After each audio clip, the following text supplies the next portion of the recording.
مع القرآن نحيا في سلام فخير الوقت في خير الكلام. بسم اللہ الرحمن الرحیم. السلام علیکم ناظرین. نور قصص القرآن کے سلسلے میں اس دفعہ ہم آپ کو ذوالقرنین کی کہانی بتا رہے ہیں. چند قریشوں نے رسول اللہ صلی اللہ علیہ وآلہ وسلم کو آزمانا چاہا. اس مقصد کے لیے انہوں نے مدینے کی یہودیوں کے مشورے سے 3 مسئلے پیش کیے. ایک اصحاب کہف کے بارے میں تھا، دوسرا مسئلہ روح کا تھا اور تیسرا ذوالقرنین کے بارے میں. اس سلسلے میں قرآن کہتا ہے تجھ سے ذوالقرنین کے بارے میں سوال کرتے ہیں، کہہ دو ان قریب اس کی سرگزشت کا کچھ حصہ تم سے بیان کروں گا. بہرحال یہاں سے معلوم ہوتا ہے کہ لوگ پہلے بھی ذوالقرنین کے بارے میں بات کیا کرتے تھے، البتہ اس سلسلے میں ان میں اختلاف اور ابہام پایا جاتا ہے. اس لیے انہوں نے پیغمبر اکرم صلی اللہ علیہ وآلہ وسلم سے ضروری وضاحتیں چاہی.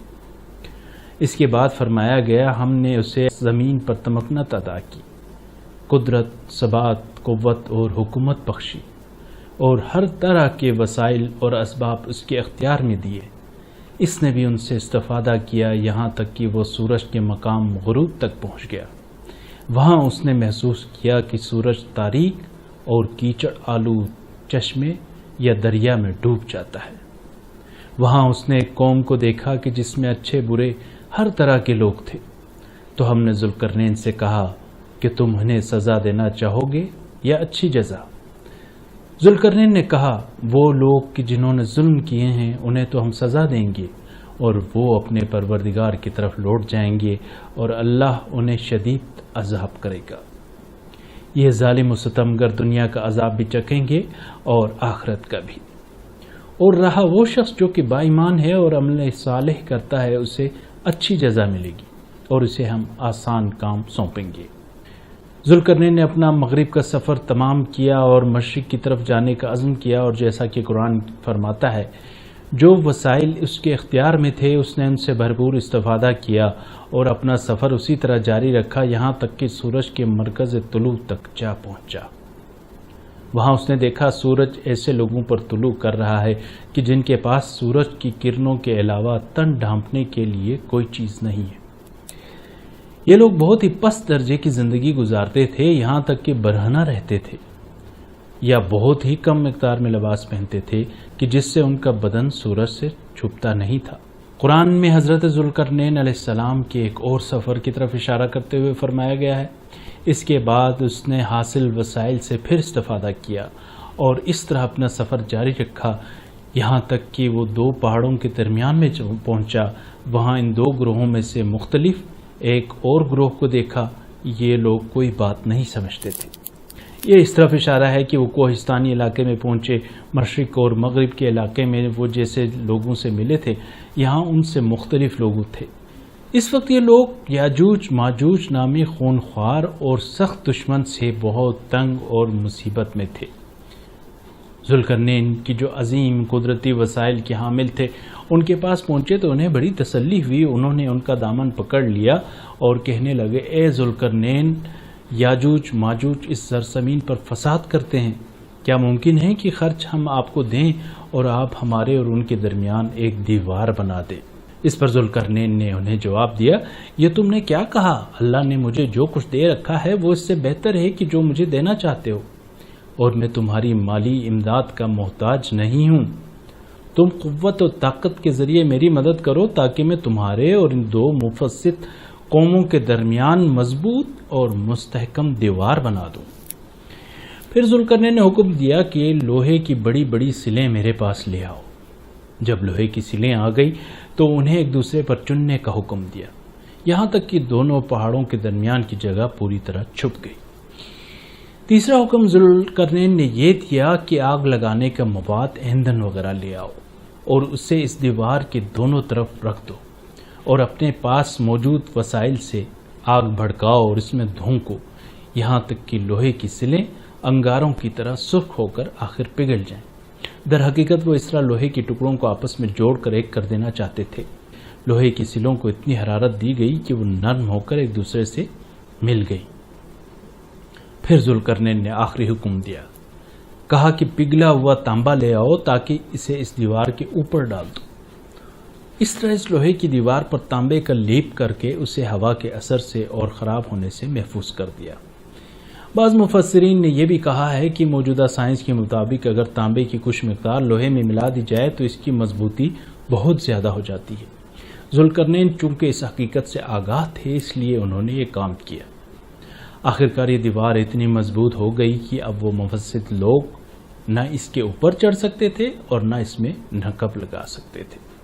یہاں پر ذوالقرنین نے بہت اہم کام انجام دیا۔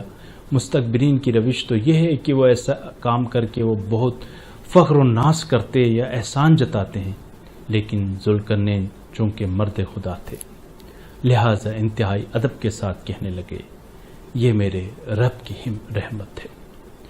اگر میرے پاس ایسا اہم کام کرنے کے لیے علم و آگہی ہے تو یہ خدا کی طرف سے ہے، اور اگر مجھ میں کوئی طاقت ہے اور میں بات کر سکتا ہوں تو وہ بھی اس کی طرف سے ہے، اور اگر یہ چیزیں اور ان کا ڈھالنا میرے اختیار میں ہے تو یہ بھی پروردگار کی وسیع رحمت کی برکت ہے، اور میرے پاس جو کچھ بھی میری اپنی طرف سے نہیں ہے کہ جس پر میں فخر و ناز کروں، اور میں نے کوئی خاص کام بھی نہیں کیا کہ اللہ کے بندوں پر احسان جتاتا پھروں۔ اس کے بعد مزید کہنے لگے، یہ نہ سمجھنا کہ یہ کوئی دائمی دیوار ہے، جب میرے پروردگار کا حکم آ گیا تو یہ دیوار درہم برہم ہو جائے گی اور زمین بالکل ہموار ہو جائے گی، اور یہ میرے رب کا وعدہ ہے۔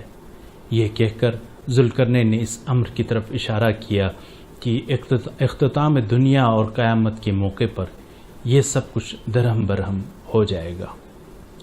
جس ذوالقرنین کا قرآن مجید میں ذکر ہے، تاریخی طور پر وہ کون شخص ہے؟ تاریخ کی مشہور شخصیتوں میں سے داستان کس پر منطبق ہوتی ہے؟ اس سلسلے میں مفسرین کے مابین اختلاف ہے۔ اس سلسلے میں جو بہت سے نظریات پیش کیے گئے ہیں۔ ابوالکلام آزاد کسی دور میں ہندوستان کے وزیر تعلیم تھے۔ اس سلسلے میں انہوں نے ایک تحقیقی کتاب بھی لکھی ہے۔ اس نظریے کے مطابق منشی بادشاہ کو ذوالقرنین کہا جاتا ہے، لہٰذا وہ اسے اسکندر ذوالقرنین کے نام سے پکارتے ہیں۔ ذوالقرنین کا معنی ہے دو سینگوں والا۔ سوال پیدا ہوتا ہے کہ انہیں اس نام سے کیوں موسوم کیا گیا؟ بعض کا نظریہ ہے کہ یہ نام اس لیے پڑھا کہ وہ دنیا کے مشرق و مغرب تک پہنچے کہ جسے عرب قرنی شمس سورج کے دو سینگ سے تعبیر کرتے ہیں۔ بعض کہتے ہیں کہ یہ نام اس لیے ہوا کہ انہوں نے 2 قرن زندگی گزاری، یعنی 2 صدیاں یا حکومت کی، اور پھر یہ کہ صدی کی مقدار کتنی ہے اس میں بھی مختلف نظریات ہیں۔ بعض کہتے ہیں کہ ان کے سر کے دونوں طرف ایک خاص قسم کا ابھار تھا، اس وجہ سے ذوالقرنین مشہور ہو گئے۔ آخرکار بعض کا نظریہ یہ ہے کہ ان کا خاص تاج 2 شاخوں والا تھا۔ قرآن مجید سے اچھی طرح معلوم ہوتا ہے کہ ذوالقرنین ممتاز صفات کے حامل تھے، اور اللہ تعالیٰ نے کامیابی کے اسباب ان کے اختیار میں دیے۔ انہوں نے 3 اہم لشکر کشیاں کی، پہلے مغرب کی طرف، پھر مشرق کی طرف، اور آخر میں ایک ایسے علاقے کی طرف جہاں ایک کوہستانی درہ موجود تھا۔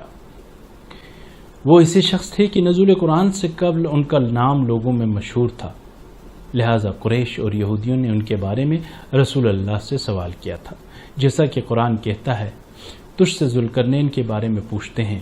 رسول اللہ صلی اللہ علیہ وآلہ وسلم اور ائمہ اہل بیت علیہ السلام سے بہت سی ایسی روایت منقول ہیں جن میں ہے کہ وہ نبی نہ تھے بلکہ اللہ کے ایک صالح بندے تھے۔ ناظرین، ذوالقرنین کے بارے میں جو قرآن پاک میں واقعات اور ان کی تھوڑی سی تفسیر کے حوالے سے آج آپ سے گفتگو ہوئی، اس کے ساتھ ہی اگلے واقعے تک کے لیے اجازت دیجیے۔ اللہ حافظ۔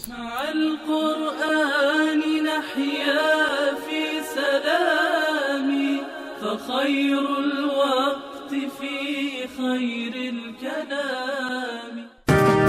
اگر آپ نے اب تک ہمارا چینل سبسکرائب نہیں کیا تو اسے سبسکرائب کیجئے اور بیل آئیکن کو دبانا نہ بھولیے تاکہ آپ کو ہماری نئی ویڈیوز کی بر وقت اطلاع ملتی رہے۔